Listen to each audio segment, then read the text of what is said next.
Bonjour et bienvenue sur le plateau de Bonjour chez vous. Je suis ravie de vous retrouver aujourd'hui.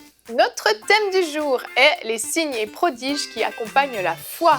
Et aujourd'hui, c'est Jérémy qui va nous apporter la pensée du jour. Et ensuite, dans la rubrique Flashback, Frank nous racontera ce que Dieu a accompli au travers d'une femme de foi, Catherine Kuhlman. Voilà, vous connaissez le programme, je vais retrouver les chroniqueurs.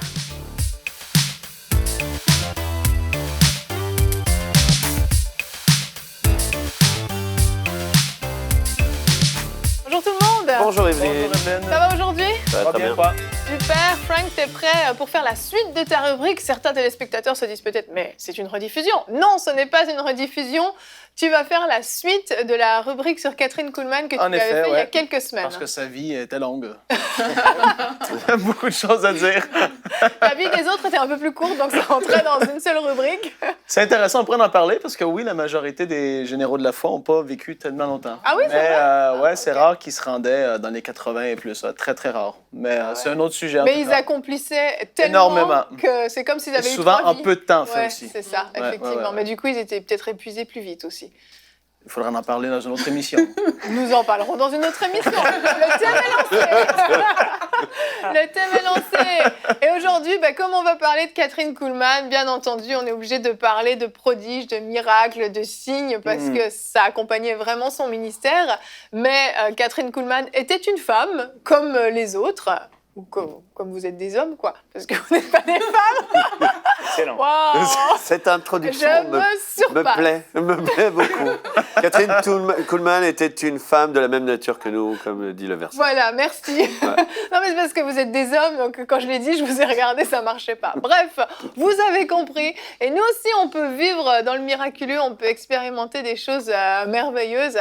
Et Jérémy, tu nous en parles dans la pensée du jour.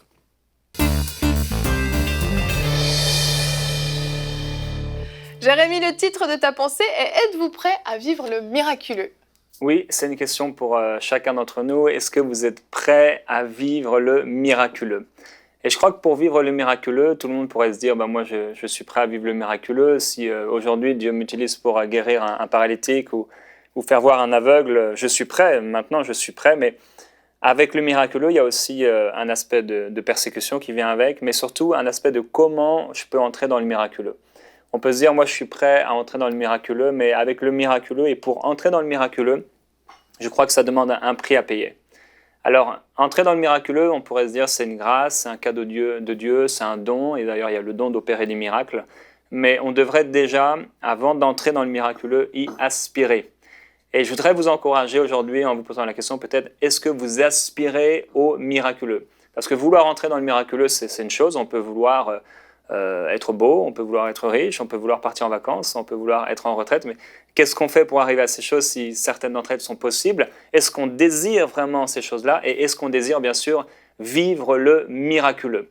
On peut se dire, Seigneur, je suis disponible et je veux vivre dans le miraculeux, mais est-ce qu'on est dans l'expectative de vivre dans le miraculeux? Et un jour, je lisais un livre de Smith Wigglesworth qui parlait justement du miraculeux et de cette expectative. Il disait qu'on ne s'attend pas souvent, on n'est pas dans une disposition de foi, et souvent dans nos vies personnelles, et qu'on devrait être dans une plus grande expectative de voir la main du Seigneur. Il expliquait entre autres que c'est cette expectative en fait qui va permettre à Dieu d'agir à travers notre vie. Et pendant que je lisais ça, j'étais en fait dans un train qui m'amenait de Vannes à Paris, en région parisienne et de la Bretagne. Et dans ce train-là, à l'époque, ça fait déjà bien longtemps, il y avait en fait la deuxième classe, il y avait la première classe, et tout au bout de la première classe, il y avait un tout petit wagon avec quelques sièges pour la deuxième classe. Et alors que j'étais là dans le train, donc on était partis, il n'y avait pas d'arrêt, et j'étais allé dans ce petit wagon parce qu'il n'y avait personne, j'étais tranquille pour pouvoir méditer, lire le livre de Smith. Et pendant le parcours, en fait, il y a eu le train a percuté un animal, et donc on s'est arrêté, et au moment où on devait être arrivé déjà à Paris, il y a deux jeunes hommes qui rentrent dans mon wagon et qui me voient en train de lire le livre et avec ma Bible à côté. Ils me disent « Mais qu'est-ce que tu lis ?» Alors je commence à partager avec eux à propos de la Bible et je leur propose de prier pour eux. Et je vois que l'un des deux est très touché pendant que je lui parle du Seigneur. Et je lui dis une parole toute simple que je reçois simplement. Je lui dis « Dieu te voit quand tu pleures ». C'est très simple et un peu, entre guillemets, anodin. Et pendant que je parle avec eux, ils me disent, mais c'est vraiment incroyable, parce qu'on était assis dans notre wagon, donc tout au bout, dans les wagons de la 2e classe, et un homme est venu nous voir et il nous a dit, allez tout au fond de ce train, il y a un homme qui est tout seul et il a quelque chose à vous dire. Personnellement, je crois que c'était un ange et que le Seigneur a amené un ange pour parler à ces 2 jeunes hommes. Je ne sais pas ce qu'ils sont devenus. Et peut-être ils écoutent aujourd'hui, si c'est vous, appelez-moi. Mais ce qui est important, c'est que dans ce train, je ne savais pas ce qui pouvait se passer. Mais avant qu'ils viennent, j'ai dit au Seigneur, pendant que je lisais sur l'expectative, Seigneur, je veux vivre quelque chose dans ce train. Je n'avais pas réalisé que personne rentrerait de la 1re classe à la 2e classe, bien sûr, que le train ne s'arrêtait pas, mais j'avais juste une expectative en moi.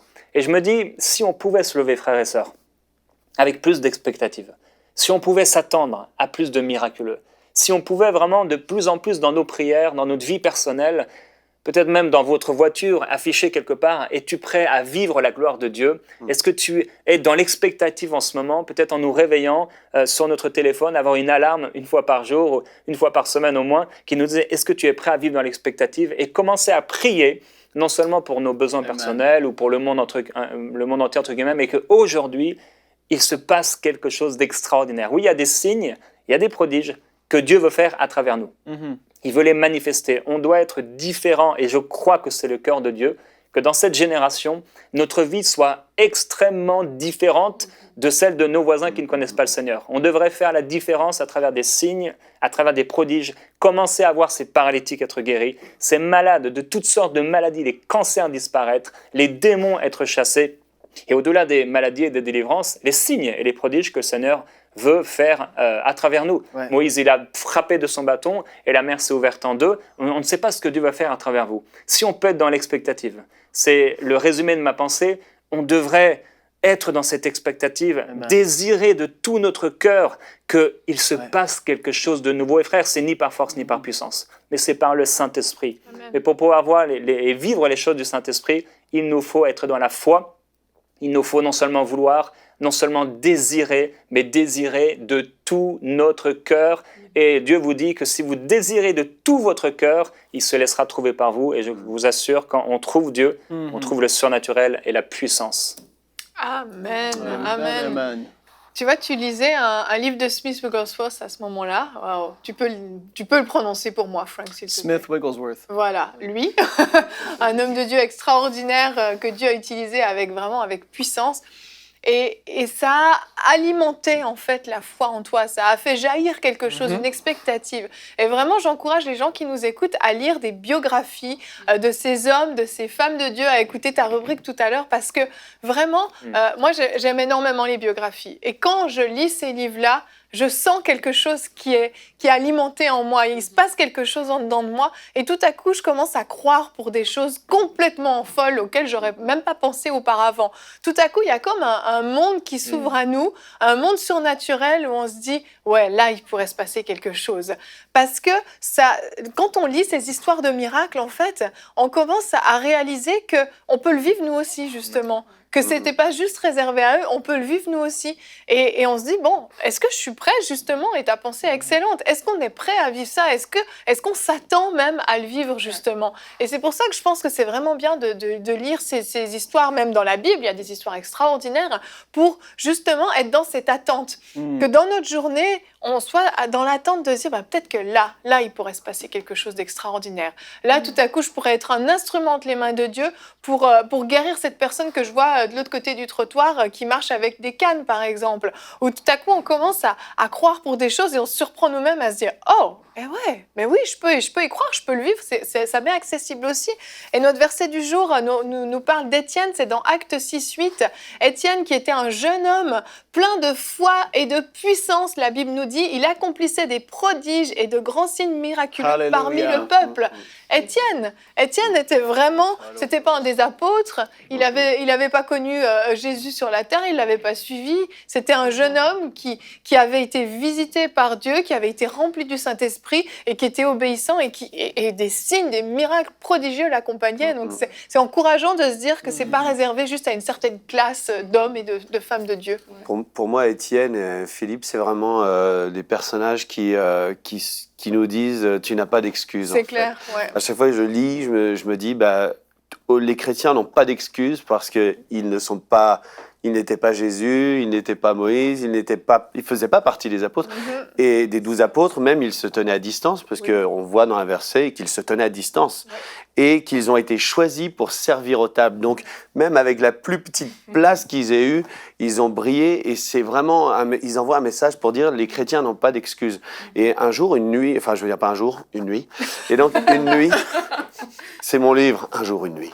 Non, donc une nuit, j'ai été réveillé par le Saint-Esprit qui commençait à me parler de héros de la foi, de plusieurs héros de la foi, puis ça commençait à me travailler.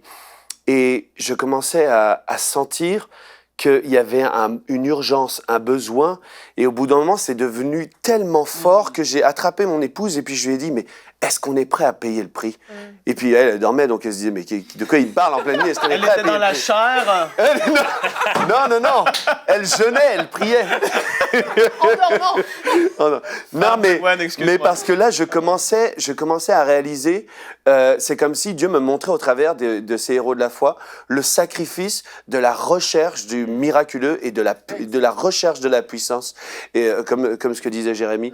Et je crois qu'effectivement, beaucoup de gens veulent vivre le miraculeux, mais ils n'ont pas d'expectative et c'est pas le sujet, c'est pas une recherche. Non, c'est ça. Et à partir de ce moment-là, j'ai commencé à prendre ma Bible et ma Bible est devenue une arme. J'ai commencé à tout souligner, tout ce qui était des manifestations angéliques, du miraculeux, de la provision, de la multiplication, de tout ce qu'on voit au travers de la Bible. Parce qu'il faut susciter sa foi. Il faut arrêter de se faire raconter le miraculeux. Il faut le vivre. Donc, c'est vraiment une expectative. Moi, j'aimais ce que Jérémie disait, c'est vraiment une recherche. Est-ce qu'on a ce ardent désir qui est finalement pur et saint, et Dieu veut qu'on aspire aux dons spirituels. Amen. Ouais, en fait, je pense qu'on est parfois tellement habitué à vivre dans le charnel, justement, qu'on oublie très vite les réalités spirituelles. Et je me rappelle une fois, j'étais en train de prier à l'église, comme ça, et c'est comme si j'ai eu une conversation un peu avec le Saint-Esprit. Et j'étais en train de dire, ah, mais Seigneur, la femme, il a fallu que la femme à la perte de sang te touche. Et voilà, elle a eu son miracle. Et j'entends la voix de Dieu me dire, en fait, c'est toi que quand on touche, on doit avoir le miracle. Oh. C'est pas comme à toi, en gros, de demander. C'est bon, tu peux y aller. C'est pas à toi de demander que oui, machin, mais c'est quand on te touche, c'est là que les personnes doivent vivre le miraculeux. Ouais. Et ce jour-là, ça m'avait tellement intriguée et j'ai réalisé en fait que par rapport à nous, Dieu est disponible en fait. C'est nous vraiment qui n'avons pas parfois dans la tête, dans notre façon de faire, de réfléchir, c'est nous qui nous limitons. Oui, on se C'est limite. nous qui ne sommes pas disponibles. Mais Dieu, à son niveau, en fait, il est prêt, il est en nous. Il est prêt à agir. Et on sait que quand le Saint-Esprit agit, ben, il agit avec des signes, il agit avec des miracles. Mais c'est nous, parfois, qui, non seulement, soit on n'est pas conscient, parce qu'on reste trop dans le terre-à-terre, on reste trop dans le charnel. Et ça, c'est quelque chose qui empêche au Saint-Esprit, justement, en nous, de se manifester. Donc, vraiment, c'est d'éveiller aussi notre conscience pour se dire, mais le Saint-Esprit en moi, lui, il veut travailler, lui, il veut faire des choses. Et à chaque instant. C'est pas quand nous, on a décidé au final que, OK, maintenant, c'est un temps que je prends pour sortir, je vais prier pour les gens. Non, à chaque instant, le Saint-Esprit est là et le Saint-Esprit va agir. Il va agir en toutes circonstances, en toute occasion. Mais nous, vraiment, on doit se disposer et dire, aujourd'hui, Saint-Esprit, mais fais ce que tu veux. Et être prêt et être dans cette expectative, justement, pour vivre le miraculeux. C'est puissant parce que qu'est-ce qu'on parle? C'est d'un environnement propice au miraculeux. Ouais. Puis c'est une atmosphère de foi. Puis quand tu viens à soit une réunion ou tu t'en vas quelque part, étant, comme tu as dit, dans une atmosphère de foi, tu vois, tu lis des biographies et ça crée ça en toi Ah oui, soudainement. vraiment. C'est que tu deviens tu rentres dans une atmosphère de foi et d'expectative et ça change tout. Et puis, qu'est-ce que tu disais, Aurélie? Lorsque tu lis, ou comme Gwen t'a dit, tu vois, tu t'es réveillé et puis là, il te parlait, il disait en fait, c'est ça, il y a une soif qui est venue par rapport au héros de la foi, le surnaturel et tout. C'est le même Saint-Esprit qui était dans la rue dans Étienne, c'est le même qui est en toi. Et c'est pour ça, quand tu lis ça, en fait, il te parle. C'est comme il dit, hey, c'est moi, qu'est-ce que tu lis? J'étais là. Hein? Et moi, je suis en toi, j'attends juste de sortir. J'ai envie de manifester ma puissance parce que je suis le même que j'étais dans le tombeau avec Jésus quand je l'ai ressuscité des morts.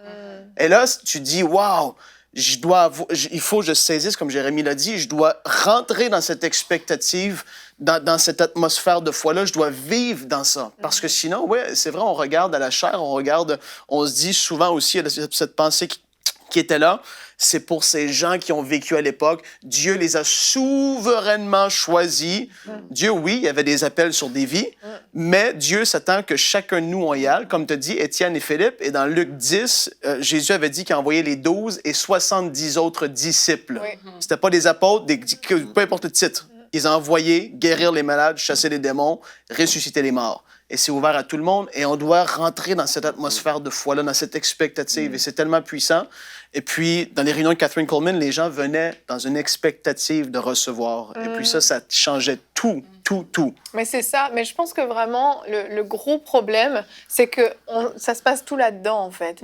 On est en train de raisonner et puis on ne s'attend même plus à le vivre. Et quand je dis on, je m'inclus dedans. Moi, cette discussion m'édifie moi-même parce que je me dis, c'est ça, on entend des histoires et on écoute et puis on se dit, waouh, c'est puissant et tout. Et puis une heure plus tard, on a déjà mis ça de côté et puis on s'est déjà dit que finalement, on n'est pas concerné. On ne s'y attend même pas, en fait. Donc, la base de la foi, c'est déjà de s'y attendre. Si réellement on est prêt, on s'attend à le vivre. Et puis peut-être qu'on va pas le vivre demain, peut-être qu'on va pas le vivre après-demain, mais on reste dans cette attente. Et on croit jusqu'à ce qu'on voit l'accomplissement, la manifestation, en fait, parce que c'est des promesses que Dieu nous a faites. Voici les signes et les miracles qui accompagneront ceux qui auront cru. Et c'est pas une promesse qui est restrictive à certaines personnes. Et vraiment, je pense que les chrétiens, on doit vraiment se réveiller dans cette dimension-là.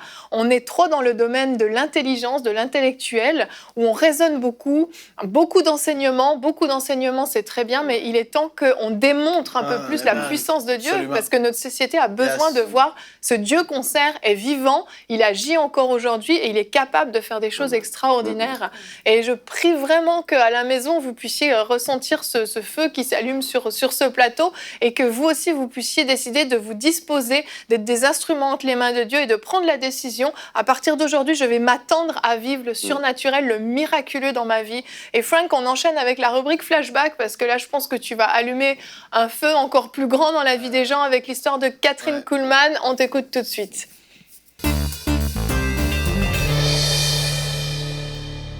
Donc Frank, la dernière fois, tu nous avais raconté le début de la vie de Kathryn Kuhlman qui n'était pas forcément la plus extraordinaire, dans le sens où on voit qu'elle a eu un début quand même un peu difficile, mais elle a toujours eu ce cœur pour servir le Seigneur et elle a été très obéissante jusqu'à payer même le prix fort où elle a vraiment dû renoncer à tout pour se mettre à part, pour suivre le Seigneur et puis prendre les bonnes décisions.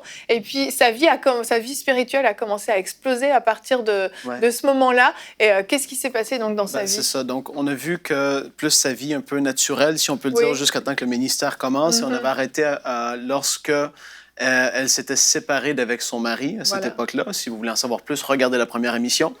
Et puis, on se retrouve, là, on va commencer aujourd'hui en 1946, en février 1946, dans la ville de Franklin, en Pennsylvanie. C'est une petite ville dans le bois. Je veux dire, tu t'attends pas à un gros truc. C'est pas New York avec les gros buildings. C'est vraiment un village qui est là. Je suis allé le voir sur Internet parce que je me suis dit, c'est où ça? Franklin, ça ressemble à quoi? C'est vraiment elle avait loué une salle qui avait été louée à l'époque par l'évangéliste Billy Sunday. Lui, c'était un joueur de baseball professionnel qui a apporté un réveil phénoménal dans les années 1900, au début des années 1900. Et c'était la même salle que lui, il avait louée lorsqu'il faisait ses réunions. Et puis, en fait, elle a pris cette même salle et elle a commencé à faire des réunions, c'est ça, de puissance un peu par rapport à ce qu'elle sentait sur son cœur qu'elle devait faire. Et puis, la salle, elle a vite commencé à se remplir. Et là, on ne parle pas de 300 personnes, hein, on parle de plus de, je pourrais pas dire précisément, mais dans les milliers de personnes. Wow. Et là, les gens venaient de loin de l'extérieur pour assister à ces réunions. Tout avait commencé, en fait, lorsqu'elle avait reçu cette révélation du Saint-Esprit. Le Saint-Esprit et puis aussi la révélation de l'œuvre de la croix. Elle avait saisi qu'on ne pouvait pas dissocier le salut et la guérison physique qui avait été acquis à la croix. Amen. Parce qu'elle avait vu... Elle voyait les prédicateurs sous les chapiteaux parce que là, on est dans l'époque de ce qu'on appelle le Healing Revival. Ça, c'était aux États-Unis de 1947 jusqu'à la fin des années 50. Il y a eu un grand réveil de guérison, qu'on peut le dire comme ça. Il y avait beaucoup de prédicateurs qui avaient des grands chapiteaux, comme qu'on peut retrouver dans Héros de la foi. Et puis on voit A. Allen, Oral Roberts, Jack Coe, tous ces hommes attiraient des milliers de personnes. Il y avait beaucoup de guérisons qui se passaient. Elle, évidemment, elle était attirée à ça. Elle a dit, mais qu'est-ce qu'il y en est réellement? Elle a commencé à lire les Écritures et elle a vu dans Ésaïe 53 qu'il a porté nos maladies. Et puis ça a été une révélation en elle et elle a dit, wow! Et là, elle a commencé à étudier le thème du Saint-Esprit. Et lors de cette première réunion-là, où il y a eu une guérison, elle avait enseigné sur le Saint-Esprit. Et les gens étaient habitués de l'entendre parler souvent du salut et des choses plus de base, si on peut le dire comme ça. Mais là, elle avait commencé à enseigner sur le Saint-Esprit et il y avait eu cette première guérison d'une femme qui avait été guérie d'une tumeur. À sa place, sans que personne prie pour elle et quoi que ce soit, cette dame est allée voir son médecin le lendemain, sans le dire à personne. La guérison a été confirmée par le médecin et le même soir, elle est retournée, elle a témoigné à tout le monde. Elle a dit, j'ai été guérie hier soir, pendant la réunion à ma place, d'une tumeur qui était là. Elle est introuvable. Le médecin a dit que c'est complètement disparu. Et puis, ça a commencé à partir de ce soir-là, vraiment, qu'est-ce qu'il y en est pour les guérisons. Donc là, elle a commencé à faire des émissions de radio qui étaient diffusées à Pittsburgh. Ça, c'est près de Franklin. Pittsburgh, pour vous qui connaissez les États-Unis, c'est une assez grande ville. Et puis, ces émissions de radio étaient diffusées dans toute la Pennsylvanie et ailleurs aux États-Unis aussi. Et son émission de radio prenait beaucoup d'ampleur et en fait a commencé à attirer beaucoup de gens, de plus en plus de gens à ces réunions au travers de ce qu'ils entendaient à ces émissions de radio parce qu'elle faisait témoigner les gens de ce qu'ils recevaient comme guérison, et puis elle témoignait elle-même de ce que les gens vivaient à ces réunions, en fait. Et ça l'attirait vraiment une grande soif et une curiosité, et les gens ont commencé à venir, comme on l'a dit, dans la foi. Ils ne venaient pas assister à une réunion de plus, comme beaucoup le font les dimanches matins. Tu vas là, c'est le dimanche, on va à l'église. Tu t'attends à rien, tu vas recevoir rien. Mais quand tu vas souvent à des réunions de guérison, tu t'attends à recevoir le miraculeux, et puis c'est là que ça se passe, justement, tu es dans la foi. Et puis là, donc là, elle a commencé à faire ces réunions-là. Et puis, en 1948, elle a fait sa première réunion au Carnegie Hall à Pittsburgh. Ça, c'était un grand amphithéâtre, un grand auditorium qui pouvait accueillir plusieurs milliers de personnes. Wow. Ça, c'est pas celle-là en particulier, mais ça ressemblait, je veux dire, elle attirait des foules comme ça. Ça, c'est pas le Carnegie Hall parce qu'il n'y avait pas de photos de ces réunions, ou quasiment pas à cette époque-là. Elle ne permettait pas que les réunions soient filmées et très peu photographiées aussi. Mais le Carnegie Hall, c'était un endroit qui pouvait asseoir plusieurs milliers de personnes. Et puis, le propriétaire lui a dit, mais madame, vous comprenez pas, les plus grands artistes et chanteurs opéra des États-Unis n'arrivent même pas à le remplir. Elle a dit, non, remplis, mets toutes les chaises que tu as. Et puis là, ils ont mis toutes les chaises. Ça, c'est un autre auditorium qu'on va présenter à la fin aussi à Los Angeles, où elle a fait ses dernières réunions. Mais là, elle était au Carnegie Hall. Et la première réunion, la salle était pleine à craquer. Wow. Et là, les gens ne revenaient pas, parce qu'ils disaient, c'est pas encore là, c'est pas 500 personnes, on parle de plusieurs milliers de personnes. Et puis le soir même, elle a refait une autre réunion, plusieurs milliers de personnes encore qui étaient là. Elle se disait, c'est incroyable qu'est-ce qui est après se passer, en fait. Et là, les guérisons ont commencé à se manifester. Et puis pour ceux qui ne connaissent pas Kathryn Kuhlman, c'était complètement différent de ce qu'on peut voir au travers des autres ministères de ces années-là. Les hommes de Dieu priaient pour les gens, ils imposaient les mains, ils commandaient la guérison et tout ça, mais elle ne faisait quasiment jamais ça. Okay. Elle prêchait un message très simple, et j'ai parlé justement à quelqu'un qui a assisté à ces réunions à l'époque, lorsqu'elle était venue au Canada, à Toronto, et il avait dit, elle enseignait un message, elle parlait en tout cas, ça pouvait durer un certain temps, mais il a dit, cette personne-là, ce témoin-là, et qu'est-ce que les gens vont dire aussi, c'est, comme j'ai dit dans la première émission de Flashback sur Kathryn Kuhlman, lorsqu'elle levait les mains, elle commençait à faire le ministère, elle disait, maintenant on va commencer à prier, ou vous allez voir le Saint-Esprit. Tu sentais littéralement, c'était comme des vagues qui venaient. Ah, wow. Et puis, le Saint-Esprit agissait par lui-même dans la salle. Et c'était vraiment les dons de guérison qui étaient en opération. C'est pas elle qui imposait non, les mains. c'était les gens pas étaient par la foi. Seuls à leur place. À leur place, sans que personne fasse quoi que ce soit. Souvent, quelqu'un était dans sa chaise roulante, t'entends des histoires. Et c'est pas des histoires que, je veux dire, il y a des milliers de témoignages, des gens qui ont été guéris, des gens qui sont encore vivants aujourd'hui, qui ont été guéris à ces réunions. C'est des vrais trucs. Les gens étaient assis sur un balcon, dans une chaise roulante, et là, soudainement, ils sentaient quelque chose dans leur corps, et en fait, leurs jambes devenaient... Et là, ils sortaient de leur chaise roulante. C'était des trucs comme ça, régulièrement, qui se passaient. Et puis, c'était soir après soir, et les gens arrivaient là, comme j'ai dit, dans une telle attente, une telle expectative. Et puis, les réunions au Carnegie Hall ont duré pendant plus de 20 ans. elle faisait ça assez régulièrement là-bas et la place était tout le temps pleine. Je veux dire, c'est pas un truc d'un an. Elle, qu'est-ce qui est spécial? Beaucoup des ministères de guérison à cette époque-là, ça a souvent été, comme si je peux dire, des explosions de 10 ans, puis après ça, bon, ça... Mais elle, ça a duré quasiment 30 ans qu'elle a marché dans cette puissance-là. Et ça, c'est extrêmement rare. Et en fait, ça allait de gloire en gloire aussi. C'était comme toujours de plus en plus puissant. Et elle avait commencé aussi à voyager un peu en Israël, à différentes places. Elle restait focalisée, par exemple, là où elle était. Qu'est-ce qui est particulier de elle? Je ne veux pas trop parler du côté technique de son ministère. Aujourd'hui, je veux vraiment parler du miraculeux.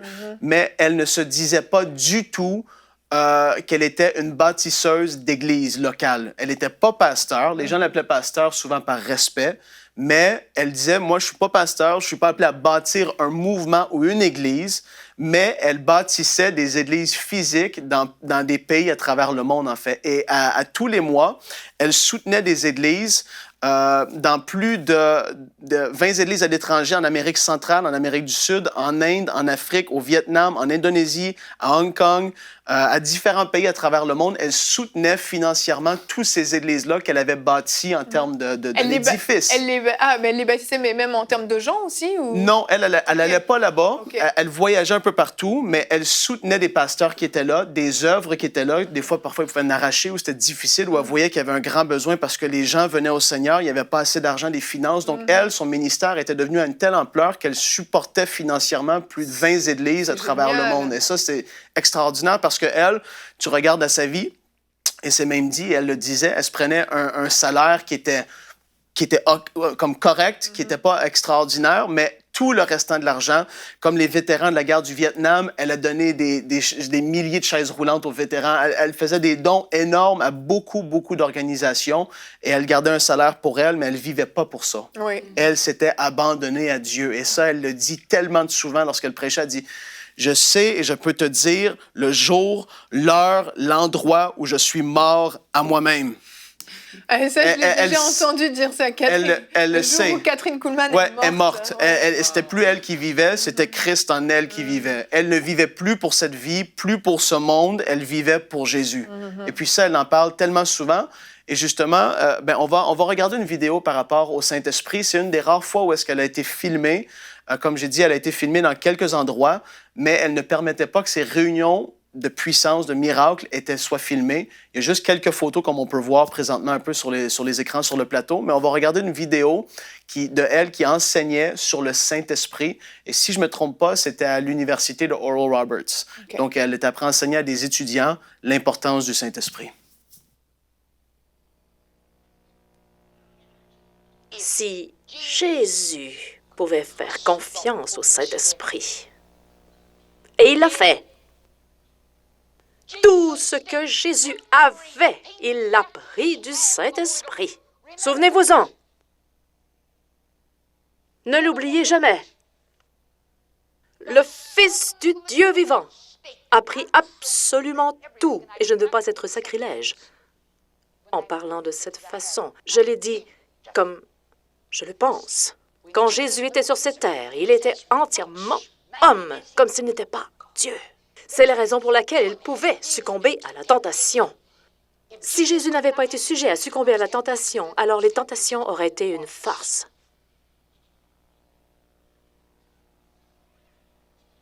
Et le secret de ces miracles dans la vie et le ministère de Jésus était le Saint-Esprit. Cette même glorieuse puissance de résurrection qui est entrée dans le tombeau et a relevé Jésus de la mort. Wow!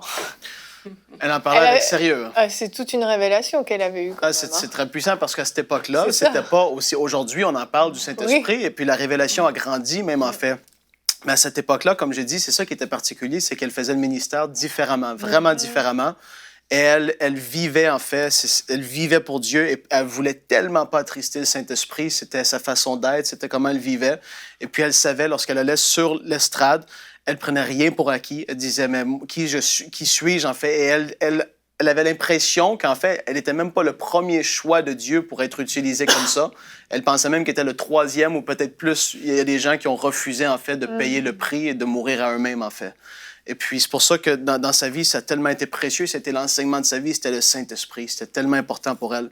Et puis, là, on va avancer en 1952. Là, je vais raconter quelques témoignages parce que c'est tellement puissant et bénissant. L'impact qu'elle commençait à avoir en 1952 dans la ville de Akron, dans l'État de l'Ohio, aux États-Unis. Catherine, elle allait prêcher chez Rex et Maud Amy Humbard. Ça, Rex Humbard, les gens ne connaissent pas, mais c'était un homme de Dieu aux États-Unis qui a eu un puissant ministère, du miraculeux aussi, un ministère à la télévision. Il y avait une grande église de des milliers de personnes. Et puis, il avait invité Catherine à aller prêcher là-bas. Catherine, qu'est-ce qui est particulier, c'est qu'elle ne répondait pas oui à toutes les invitations. Et si elle avait dit oui à quelque part, que ce soit la plus grande conférence du monde entier, et qu'elle voyait qu'il y avait quelqu'un qui était là, qu'elle aimait pas comment le ministère se faisait, elle y allait pas, en fait. Okay. Elle cancellait. Elle disait, non, il va être là, moi, j'y vais pas. Elle faisait très attention à ses associations. Elle était comme ça. Elle faisait très attention avec qui elle s'associait, avec qui elle allait prêcher. Et puis là, ils arrivent dans cette ville. Il y avait un grand chapiteau en 1952 qui pouvait asseoir à peu près 15 000 personnes. Donc là, elle s'est fait appeler pour prêcher sous le chapiteau de Rex Humbard. Et puis, on est tôt le matin, à peu près 4 heures du matin. Le Rex Humbard est dans sa petite tente roulotte où est-ce qu'il habitait, près du chapiteau. Il y a quelqu'un qui vient frapper à la porte vers 4 heures du matin. Puis là, il ouvre la porte et il voit le policier. Il dit, mais qu'est-ce qu'il y a? Il est 4 heures du matin, un peu endormi encore et tout ça. Il dit, mais Pasteur Rex, on a un gros problème, là. Il est 4 heures du matin et il y a 18 000 personnes qui sont rassemblées là, pour la réunion, mais la réunion était pour 11 heures le matin. Et tu vois, il était 4 heures du matin et les gens étaient dans l'expectative. Les gens ne voulaient pas avoir une place à la fin du chapiteau, faut se dire. Et puis là, il s'est réveillé. Une foule dehors de gens qui étaient venus pour entendre Kathryn Kuhlman parce qu'ils savaient qu'est-ce qui se passait à ces réunions. Et puis là, Catherine, qu'est-ce qu'elle a fait? Ils ont été réveillés Catherine. Ils ont dit, mais qu'est-ce qu'on fait? Elle dit, faisons la réunion à 8 heures et non pas à 11 heures. Les gens ont une soif, allons-y. Elle, à 8 heures du matin, elle a commencé la réunion et la réunion a fini à 14h30 dans l'après-midi. Ça a été une réunion de 6h30 où est-ce qu'il y a eu des choses extraordinaires qui se sont produites. Et puis après ça, eux, là-bas, ont démarré une église, justement, Pasteur Rex, à la suite de ces réunions-là, de plusieurs milliers de personnes qui sont venues au Seigneur, qui ont été guéries et tout ça. Et tu vois, ça, c'était le style. Les gens allaient là et souvent, les gens étaient guéris avant même qu'elle prie pour eux, en fait. C'est ça qui est drôle. Parfois, on pense qu'il faut qu'un homme de Dieu, Jérémie, lorsqu'il viendra dans ma ville en France, il va prier, je vais être guéri. Non, mais tu peux être guéri là. Mets-toi dans la foi, Jésus a payé le même prix. Et puis, les gens étaient dans une telle foi lorsqu'ils étaient à ces réunions. Et puis, c'est comme ça qu'il se passait. Il y a ce qu'on peut raconter au début de son ministère. Un jeune garçon estropié de naissance, il se lève et il marche, il se lève de sa chaise roulante et il marche jusque vers Kathryn Kuhlman. Les gens ne revenaient pas et ça commençait à se manifester comme ça. Une autre dame estropiée depuis 12 ans, elle était venue en chaise roulante à la réunion, puis elle se lève elle aussi par elle-même. Il y a une décharge, une puissance qui... Et là, les jambes, et là, elle commence à marcher sans l'aide de son mari. Son mari, depuis 12 ans, a vu sa femme dans la chaise roulante. Elle s'en va vers Kathryn Kuhlman, elle témoigne de ça. Et là, les témoignages ont commencé à accélérer, à être de plus en plus grands, de plus en plus que le ministère avançait. Il y a un autre homme, et ça, c'était, comme j'ai dit, plus rare, mais Catherine, elle avait prié pour un certain homme dans la ville de Philadelphie. Et l'homme avait un pacemaker. Ça se dit, ça? Les gens vont comprendre, un pacemaker pour son cœur, si jamais il faisait une crise de cœur, réanimé. Et puis, Catherine a prié pour l'homme, spécifiquement pour lui, et l'homme a senti une douleur intense sur sa poitrine. Et puis là, il n'en a rien fait, il est reparti chez lui. Arrivé chez lui, il enlève sa chemise. Il voit que sa cicatrice qui était là, quand il avait posé le pacemaker, avait disparu. Il retourne chez le médecin prend des radiographies, le pacemaker est plus là. Et puis après ça, il regarde la condition de son cœur et son cœur était neuf. Wow. C'était un cœur à 100% neuf. Et tu te dis, mais ça, c'était le type de guérison et de miraculeux qui se passait soir après soir, semaine après semaine. Un autre monsieur, on peut montrer la photo, c'était un capitaine, un officier de police qui était là, et puis lui, il s'appelait John Levere. Elle avait une émission, Je crois au miracle, Catherine, et puis elle recevait des gens témoigner de ce qu'ils avaient vécu. Et puis lui, ça faisait 3 ans qu'il avait le cancer. Il avait reçu au-delà de 58 traitements cobalt. Ça, c'était à l'époque, c'était un peu la chimiothérapie de l'époque. Et puis, il était de plus en plus faible, et il a vu à la télévision qu'elle allait faire une réunion au Shrine Auditorium à Los Angeles. Il a vu ça le 21 février 1971, c'était la date de la réunion. Et lui, il a dit, moi, je vais aller là-bas. Il était du Texas. Donc, il prend l'avion, il s'en va là-bas, il assiste à la réunion. Il a dû s'asseoir au balcon et ça avait été tellement difficile pour lui de monter au balcon parce qu'il était affaibli par le cancer qui était rendu partout, en fait. Il s'assoit à sa place et là, pendant la réunion, soudainement, elle dit « Un homme en haut là-bas, t'es après guéri du cancer! » Et lui, quand tu l'entends le dire, le témoignage, il était là « Oh Seigneur, est-ce que c'est moi? J'aimerais tellement ça que ce soit moi. » Et là, il a senti une décharge, il a dit une décharge électrique dans son corps. Et il a dit « J'ai senti une énergie comme quand j'étais un enfant. » Il dit, j'ai senti que je pouvais courir 1 000 dans le temps de le dire. Et là, il a senti cette décharge. Là, il y a une dame qui était là, une des dames qui était placière. Elle a dit, c'est-tu toi qui es guéri? Elle a vu qu'il se passait quelque chose. Et là, elle m'a dit, ben, je pense que oui.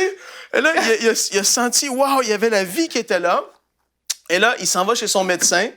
Et il dit, docteur, écoute, qu'est-ce qui s'est passé? Là, il raconte toute l'histoire. Et là, le médecin, il dit, mais... En tout cas, on va prendre des radiographies, on va aller jusqu'au bout. Il dit, oui, moi, je veux vérifier à 100%. Il prend les radios, il retourne chez lui, il étudie les radios, plus une trace de cancer. Et puis, c'était tellement glorieux. Les choses se passaient comme ça. Il y a une autre photo qu'on peut montrer d'un scientifique qui, lui, était sourd. Les nerfs dans ses 2 oreilles étaient complètement morts. Et puis, Kathryn Kuhlman, elle parle de lui, elle dit, les 2 personnes les plus difficiles à convaincre, c'est des docteurs et des scientifiques. Et là, lui, il était là à la réunion. Il était assis. Et soudainement, elle a donné une parole par rapport à les oreilles qui étaient après s'ouvrir. Et pouf, ses oreilles se sont ouvertes. Et là, il y a quelqu'un qui l'a vu encore là aussi. Il s'est comme levé, il a vu qu'il commençait à entendre parce qu'il avait été chez un médecin faire des tests. Il avait mis des écouteurs avec des fréquences très, très, très élevées. Il n'entendait rien. Il a dit, ça ne vaut même pas la peine de te faire des aides ou des appareils auditifs. Il a dit, parce que tes nerfs dans tes oreilles sont morts. C'est fini, en fait. Et puis là, il était guéri surnaturellement. Et tu vois, il y avait plein de choses comme ça qui se passaient, des guérisons surnaturelles, mais extraordinaires, phénoménales. Et ça, c'était régulier dans son ministère. Et les gens arrivaient là, et c'est ce qui se passait. Les réunions de Kathryn Kuhlman, les gens ont dit qu'ils ont quasiment pas revu ça, en tout cas depuis, parce que c'était une telle ampleur, c'était complètement surnaturel comment elle était. Elle était simple, c'était incroyable. Et puis, sa vie allait avancer comme ça. Et en 1975, elle était à Los Angeles. Elle faisait des réunions à tous les mois. 1 fois par mois, elle prenait l'avion. Elle allait à Los Angeles, en Californie, faire des réunions au Shrine Auditorium. On peut montrer la photo, le grand auditorium qui est vide pour que les gens puissent comprendre parce que c'est vraiment sur la fin de sa vie. En 1975, elle fait sa réunion de miracle. Et puis là, il y a une des employées qui l'a vue quand tout le monde était parti. Elle était là sur le stage. Et puis, un employé qui l'a vue et elle a dit, elle était toute seule, personne n'était là, et elle a regardé les balcons. Et là, elle a regardé de droite à gauche. Elle a dit, c'était tellement long. Elle a regardé, et puis elle était comme ça, puis elle a descendu les yeux, elle regardait les bancs. Et puis, elle regardait, et puis là, tu te dis, mais qu'est-ce qui se passait? Elle a dit, qu'est-ce qui se passait en elle?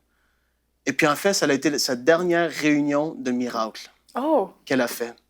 Et puis, tu te dis, c'est à croire, c'est comme si elle doutait ou savait que son temps était arrivé à la fin. Parce que quelques mois plus tard, elle est morte dans l'hôpital d'une condition de cœur. Et puis Oral et Evelyn Roberts. Oral Roberts était un de ses amis depuis le début des années 70. Il est arrivé dans la chambre d'hôpital. Et puis Kathryn était couchée là. Et il y avait très peu de gens qui ont eu le privilège d'aller la voir sur son lit comme ça. Et puis lui et sa femme étaient des amis proches maintenant. Et puis ils ont voulu prier pour elle. Et Kathryn, elle a juste fait ça. Elle a levé les mains, elle ne parlait pas, elle était dans une condition, elle a fait ça. Elle a pointé vers elle. Et là, la femme de Oral, elle a dit, mais Oral, elle ne veut pas qu'on prie pour elle. Elle veut rentrer à la maison. Mais oui. Elle est fatiguée, elle n'en peut plus. Et puis, quelques heures, si ce n'est pas quelques jours plus tard, elle est décédée. Elle a été enterrée et c'est la femme qui a cru au miracle parce qu'elle croyait en Dieu. Elle a toujours dit ça. I believe in miracles because I believe in God. Puis on peut voir sur sa pierre tombale qu'est-ce qui est écrit. I believe in miracles because I believe in God. Tout simplement. C'était tellement d'une telle simplicité. Elle a agi, elle a vu des choses extraordinaires, puis on doit aspirer à ça parce qu'elle disait tellement souvent, Kathryn Kuhlman n'a rien à voir avec tout ça. C'est juste parce que je suis morte à moi-même. C'est parce que j'ai décidé de ne pas prendre la gloire pour moi. Et le Saint-Esprit et Dieu a vu quelque chose en moi, une personne, un vase qu'il a pu utiliser de cette façon. Mais j'ai rien de particulier, rien de spécial. aspirer à ces choses-là. Et puis, elle le savait. C'était pas elle, c'était Dieu qui le faisait. Et après ces réunions, les gens la voyaient, elle pouvait s'en aller. Elle pleurait devant Dieu, elle le remerciait. Elle était tellement reconnaissante pour ce qui se passait parce qu'elle ne vivait plus pour elle-même, elle vivait pour Christ. Et puis, elle était morte à elle-même. Et Dieu a pu agir de cette façon-là au travers du Saint-Esprit qui l'accompagnait d'une façon incroyable, un peu comme dans le temps de Jésus, on peut se dire, parce que dans le temps de Jésus, tous étaient guéris. Elle, c'était pas le cas. Mais je veux dire, les foules étaient là, Jésus attirait les grandes foules, et puis on est appelé à être des gens comme ça, qui sont des porteurs de la gloire de Dieu. Amen. On est appelé à être ça. Puis il faut aspirer à ces choses parce que c'est pas inatteignable. Il faut écraser ce mensonge-là parce que les gens se font voler par rapport à ça. C'est pas inatteignable. Dieu veut vous utiliser aujourd'hui, demain, après-demain. Elle a dit, c'est le Saint-Esprit qui est en vous, qui a la puissance d'agir au travers de vous. Puis il veut être juste libéré, il veut que vous puissiez faire ce pas-là et aller de l'avant et désirer, aspirer au miraculeux, comme Jérémie l'a dit. C'est tellement, c'est un privilège. Tu sais, quand tu es sur ton lit de mort et tu te dis, mais j'aurais donc dû prier pour un malade au moins dans ma vie. T'imagines-tu comment c'est? Tu veux pas arriver là? Seigneur, je veux pas arriver là.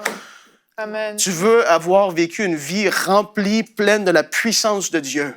C'est un privilège sur terre. C'est pas tu dois, c'est un privilège de servir Dieu comme ça. Et ça, on doit l'accepter, on doit rentrer dans ces choses. Amen. Gloire à Dieu. Amen. Alléluia. Merci Frank. On va prier quelques instants avant de terminer cette émission. Seigneur, je te demande vraiment d'alimenter cette soif dans la vie de tes enfants. Que chacun d'entre nous, chacun de tes enfants puisse aspirer à vivre des choses comme Kathryn Kuhlman l'a vécu, comme Jésus l'a vécu, comme ces héros de la foi l'ont vécu. Seigneur, c'est possible pour nous aussi. Père, que tu alimentes cette foi et je te prie dans le nom de Jésus de faire tomber toute forteresse mensongère dans nos têtes, dans nos âmes, au nom de Jésus. Que tout puisse tomber et que nos yeux s'ouvrent sur la puissance glorieuse du Saint-Esprit qui habite en nous et qu'on devienne des instruments puissants entre tes mains. Seigneur, que tes enfants se lèvent, qu'un peuple nombreux se lève pour marcher et vivre dans le miraculeux, dans le prodigieux auquel tu nous as appelés. Alléluia. Merci Seigneur. Merci Seigneur. Merci Frank, merci à chacun d'entre vous pour cette émission. On vous quitte avec ça, chers téléspectateurs. On se retrouve demain. Notre thème sera soutenir les évangélistes, une mission de l'Église. Et nous aurons notre invité, le pasteur Philippe Boulanger, qui sera avec nous. Merci à tous de nous avoir suivis et que le feu et la soif de Dieu demeurent toujours dans vos cœurs. Bonjour chez vous.